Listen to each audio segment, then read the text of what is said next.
Hi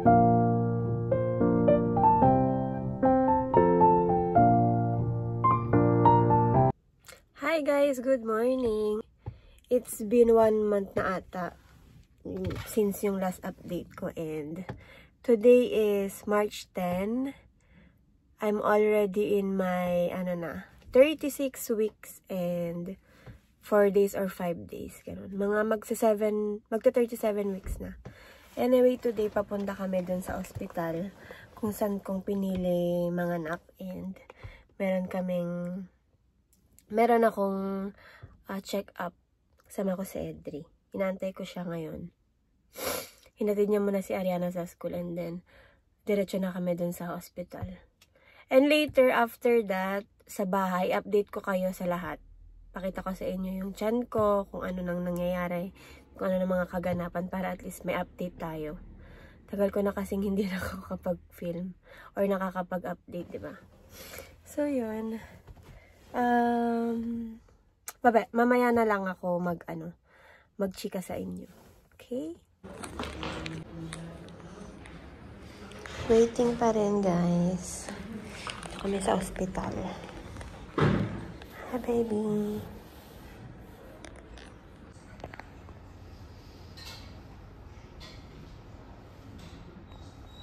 Hi, guys. So, we're back home. Actually, hindi na ako nakapag-vlog nung nakaraan. Nung pag-uwi namin sa bahay, hindi na ako nakapag-vlog. Today is March 14 and officially 37 weeks na tayo. So, it means, full term na si baby and safe na if magle-labor na tayo. Pwede na tayong magkikikilos ng light, and yun, yung mga organs niya is yung mga important organs niya is fully developed na. Yung nakaraan ko palang check-up, guys, is my last check-up na sa OB. And yun, bari lang dito ako sa bahay. Antayin ko na lang na humilab din siya ko and everything, ganun. Tapos yung next ko na check-up, if ever na hindi pa ako manganak sa due date ko, ayun, check-upin nila ako. Yung due date ko talaga is April 2. And today is March 14. So, mga 2 to 3 weeks pa bago yung due date talaga natin. If hindi ako manganganak agad. Yun. And, nagsimula na rin pala akong mag-ayos ng hospital bags ko. Kukunti na lang siguro yung kulang. Yung mga na lang. Mga toiletries ko and yung undies, ganun. Saka ko na siya ayusin pag malapit-lapit na talaga.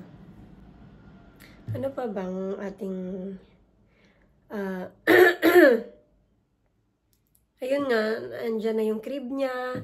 Tapos nakapamili na din kami ng mga essentials niya, yung mga soap, shampoo, wipes, yung diaper, ganyan. Yung mga important things lang. Hindi naman ako masyadong namili for Yasi. Sakto lang. Yung mga kailangan lang talaga. So, yun. Update ko lang kayo kung ano na yung mga nafe-feel ko ngayong 37 weeks na tayo. First off is, ayun, ina-acid pa rin ako, guys. Especially pag sobrang dami kong uminom ng tubig. Tapos, mali yung position ko ng pag-upo or paghiga. Ganyan. Ayun. Tapos, usually sa gabi, yun nga, lagi namang ganun. Yung mahirap kang kumuha ng posisyon na maayos. Kasi syempre, minsan naiipit mo yung baby, ganyan. Sobrang likot na din niya sa tiyan ko. Minsan pag naiipit ko siya sa gabi, talagang nanununtok siya, nagigising ako. Tapos, ayun, laging naiihi. Hindi ko alam pag sa gabi, ilang beses ako nagigising para umihi. Medyo piniplema ako. Anyway. Ayun nga, hindi na ako masyadong gutumin like nung second trimester. Siguro medyo nagbawas na ako ng cravings, and siguro din wala nang ganong space sa tiyan ko, kaya medyo nagmeno na talaga ako kumain. So from the last month till this month, 2 kilos lang yung dinagdag ko. So I'm now 67 kilos. From 52 to 67. And ano pa ba? Pag naglalakad ako, guys, Wala pa naman akong contraction na nararamdaman, pero lagi ko nararamdaman yung naninigas yung tiyan ko, ganyan. Lalo na pag matagal na ako nakatayo, and kunyari may ginagawa ako ganyan, nararamdaman ko naninigas yung tiyan ko. Tapos yung banda dito sa ilalim, basta dito, yung sa may puson, feeling ko kumbaga, mayroong pressure, ganon, pag naglalakad. So, pag nalabas ako, mabagal lang talaga yung lakad ko. Kasi kinakabahan ako, baka biglang, yung feeling na parang may lalabas na ewan. Pero I think hindi pa naman kasi wala pa naman talaga akong contraction na nararamdaman in these days. So, yun. And, ano pa ba? Grabe yung, yung underarms ko. Sobrang nangitim talaga siya. Tapos, ang bilis sumaba ng hair ko, in fairness. Napansin ko, tinan niyo yung hair ko, ang haba na, oh. Oh, diba? Yan. Pakita ko sa inyo yung chan ko.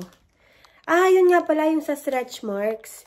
Nagkaroon ako ng stretch marks dito sa mga gilid-gilid. Pakita ko sa inyo, ha. Para nung last time, ganun din ako, eh. So, yung stretch mark ko is nandito. Yan, oh. Nagsimula na siyang maging visible. Ayan. Ito yung stretch mark ko dati. So, ayan. Saka dito sa gilid. Cute nga. Tuldok-tuldok pa lang siya ngayon. So, this is my tummy. Malaki ba, guys? Ayan siya. Parang ang laki ng tiyan ko ngayon, no? So, ito yung stretch marks natin. O, diba? Parang tuldok-tuldok pa lang siya ngayon. Siguro hahaba pa yan. During the week. 1, 2, 3, 4, 5. Pero dito sa tiyan ko, wala pa naman. Yan. Ito din, sobra din yung ano ko dito. Yung line ko dito. So, yun. Yan siya, guys.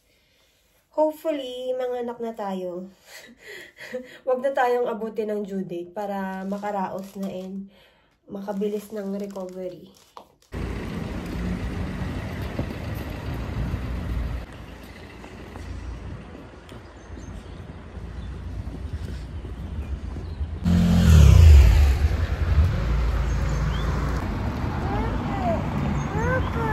Ang ganda ng bebe ko, ah. Hi guys, good morning. It's March 17 and papunta kami ng ospital. Last turok na for this pregnancy.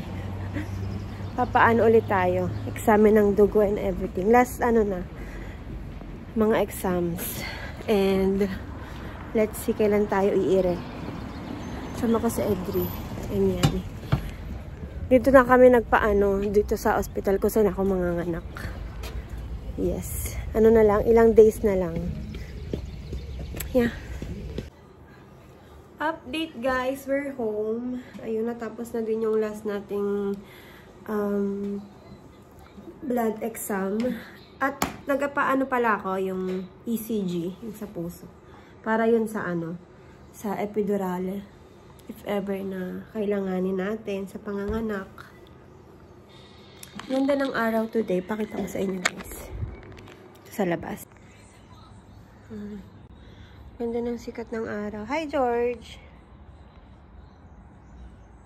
Sunbathing.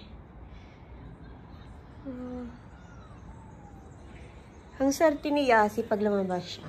Maganda yung panahon. Mag-aano na kasi. Mag-spring na. Oh my God. Hi, Annie. Hi. Hindi na naman pumasok ang bata. Kasi hindi siya masusundo ni daddy niya mamaya at late na lalabas. So, dito ulit siya sa bahay with mommy.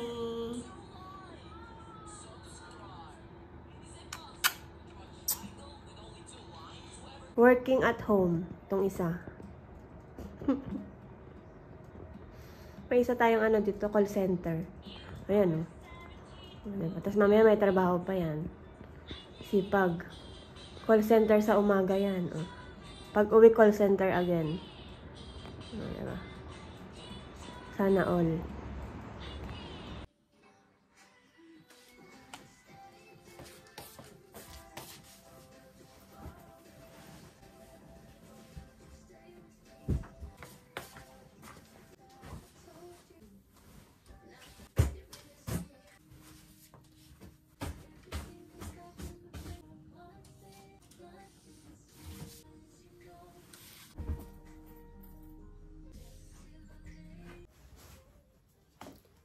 guys! Good morning! It's... Anong date na ba yan?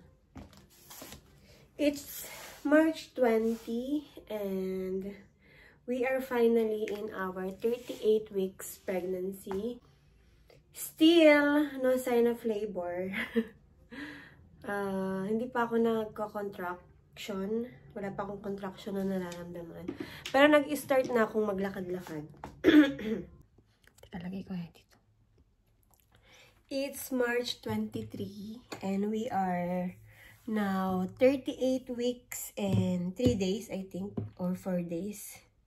Yan, malapit na tayo mag 39 weeks and still no sign of labor. Siguro yung ano lang, paninigas ng tiyan, which is normal pag naglalakad, ganun. Pero as of now, wala pa rin contraction. Later pala, lalabas kami. Kain kami ng sushi. Sushi talaga. Mag-eat all you can kami. Mansari namin ni Edri. Nagsa-celebrate pa ng mansari. Na wala na pag-decidean lang namin kumain mamaya para at least makalabas. And yun, makapaglakad. And bisa lang naman din kami kumain sa labas. So, why not, diba?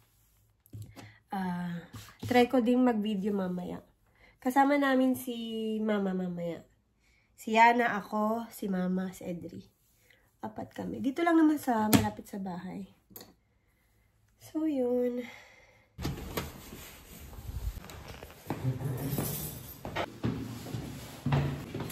Hi guys. So, yun. Papunta na kami sa restaurant. Sushi today. Sushi talaga, no? Doon na namin tatagpuin si Mama at si Yana. Magkasama kasi sila. Doon natulog si Yana kay na Mama. So, yun. Let's go. Pangat ng panahon ngayon, guys, na ulan. Basa yung lupa. Pero walang makakapigil, syempre.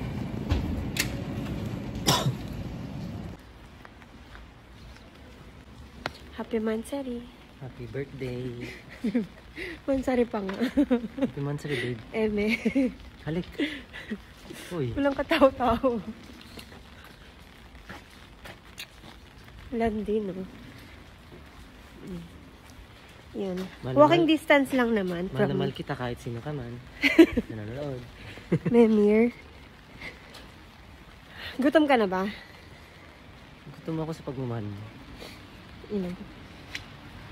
Medyo gutom na ako. Sakit na nga ng tiyan ko kasi konti lang inalmusal namin kanina. So, see you later, guys. Inggitin namin kay mamaya kung anong kakainin namin. Okay? Siguro na to. Last sushi. Bago tayo manganak. Diba? Hi, Bebe Yasi. So, yun. Walking galore. Malapit lang dito, ayan.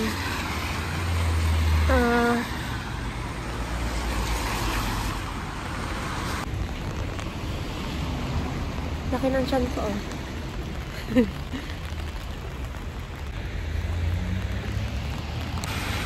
Dito kami, guys, kakain.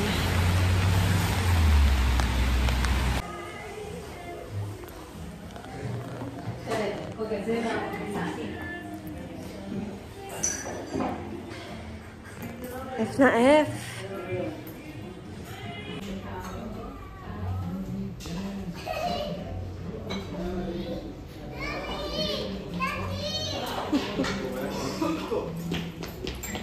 Ay, kochi. Dito na sila, guys. Naabot na namin. Tamare. Come stai? Hai fatto bravo con la nonna? Sì. Ma sei andata in chiesa? Sì. Brava. Prima in chiesa, poi shop di zio e poi siamo... Sei andata anche al shop di zio? Sì. Hai lavorato di nuovo oggi? Sì. Bravissima. E poi sono andata di qua. Brava, amore. Dormito bene? Io ho giocato a zio Star. Hai giocato di là?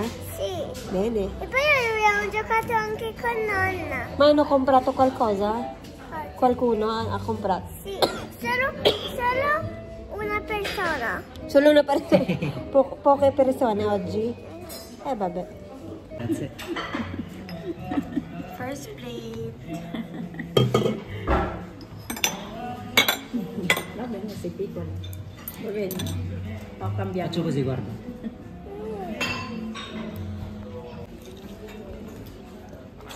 Non sul papel.